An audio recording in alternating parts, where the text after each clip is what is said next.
Bismillahirrahmanirrahim. Assalamualaikum warahmatullahi wabarakatuh.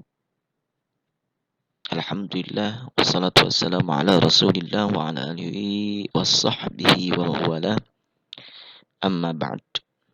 Siswa dan siswi kelas 12 ya, baik IPA maupun IPS, pada kesempatan kali ini kita melanjutkan pembahasan kita ya mengenai strategi dakwah dan perkembangan Islam di Indonesia.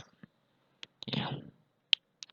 Ya, peta konsep yang kita pelajari, pertama kita mencoba untuk menganalisis perkembangan dakwah Islam di Indonesia. Kemudian kita menggambarkan atau mendeskripsikan strategi dakwah. Kemudian perkembangan dakwah Islam di Indonesia. Nanti ada hikmah setelah kita mempelajari bagaimana para pendahulu kita ternyata mempunyai strategi dan perkembangan dakwah Islam di Indonesia. Ya, kita mencoba dari pengertian strategi dakwah dalam kaitannya dengan dakwah dan perkembangan Islam. Strategi dakwah dan perkembangan Islam adalah kegiatan yang dilakukan oleh para muballigh ya, atau para dai dalam mendakwahkan dan mengembangkan ajaran agama Islam di Indonesia. Sebab-sebab ya memerlukan strategi dalam dakwah dan perkembangan Islam di Indonesia tentu ada beberapa hal. Pertama, agar dakwah Islam dapat berjalan secara lancar dan damai. Kemudian, agar tujuan dakwah Islam mudah diterima oleh masyarakat. Ya, kemudian, ajaran Islam menjadi bentuk amaliyah umat manusia yang bersifat rahmatan lil alamin. Kemudian, agar umat manusia dapat menerima ajaran Islam dengan senang hati, tidak ada benturan ya di kalangan masyarakat mengenai dakwah yang dilakukan oleh para dai. Kemudian macam-macam strategi dakwah dan perkembangan Islam di Indonesia. Ya, pertama melalui tahapan ya sarana penggunaan para pedagang ya. Digunakan oleh para dai dalam proses Islamisasi Indonesia adalah melalui jalur perdagangan. Hal tersebut ya dapat diketahui melalui adanya kesibukan lalu lintas perdagangan abad ke-7 Masehi hingga abad ke-16 Masehi. Saluran Islamisasi melalui jalur perdagangan sangat menguntungkan karena para raja bangsawan turut serta dalam aktivitas perdagangan tersebut. Ya, mereka menjadi pemilik kapal, kemudian saham, ya. Fakta sejarah membuktikan bahwa para pedagang muslim banyak yang bermukim di pesisir Pulau Jawa, yang ketika itu penduduknya masih non-muslim.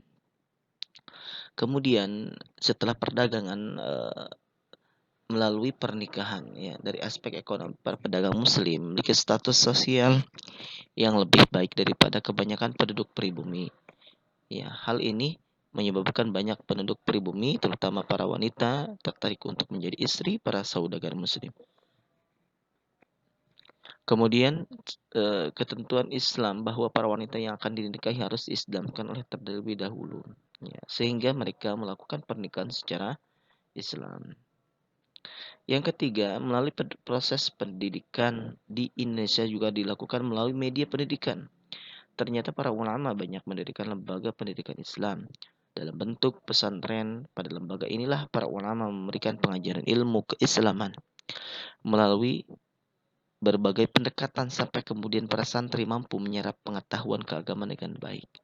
Setelah mereka dianggap mampu, kemudian mereka kembali ke kampung halaman untuk mengembangkan Islam dan membuka lembaga yang sama.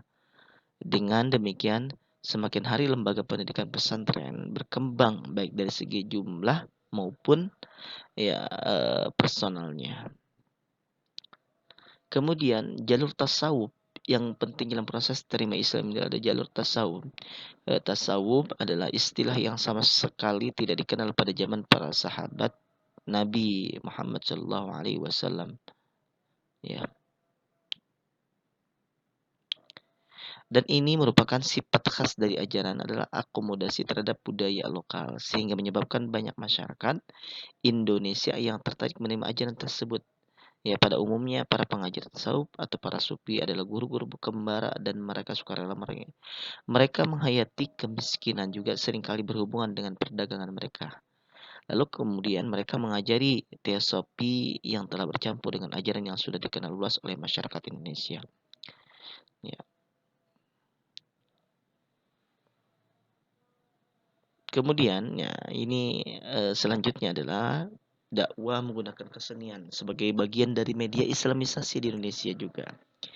Jenis kesenian yang paling terkenal adalah melalui pertunjukan wayang, ya sebagai yang dibawakan oleh Sunan Kalijaga, ya tokoh yang menggunakan wayang yang menyebarkan agama Islam, tidak menghilangkan budaya-budaya lokal, kemudian disisipkan ya bagaimana masyarakat Jawa pada saat itu ya mengenal Islam dengan berbagai macam cara, salah satunya dengan tradisi atau budaya Indonesia yaitu wayang.